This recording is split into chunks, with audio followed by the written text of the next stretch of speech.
సభను విజయవంతం చేద్దాం. ఈ నెల 14వ తేదీ ఆదివారం సిరిసిల్ల మున్సిపల్ అధికారులు వ్యవసాయ కార్మికుల ఐక్యత.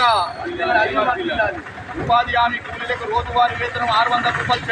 చెల్లించాలి. ఈరోజు రాజన్న సిరిసిల్ల జిల్లా బోయినపల్లి మండల కేంద్రంలో మరి వ్యవసాయ కార్మికులను కలుపుకొని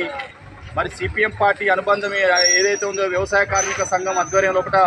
మరి నెల 14వ తేదీన ఆదివారం రోజు సిరిసిల్ల మున్సిపల్ ఆఫీస్ పక్కన మరి చేనేత వస్త్ర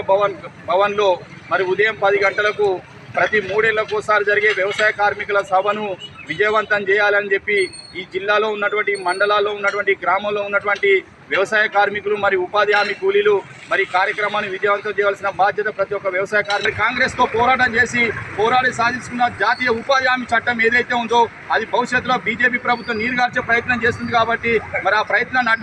అడ్డుకట్టే వేసే విధంగా కూడా మరి వ్యవసాయ కార్మికులు ఉపాధి హామీ కూలీలు అప్రమత్తమై మరి పథకాన్ని కాపాడుకోవాల్సిన బాధ్యత ఇలా ప్రతి కార్మికుల మీద ఉంది కాబట్టి అలాగే ఈ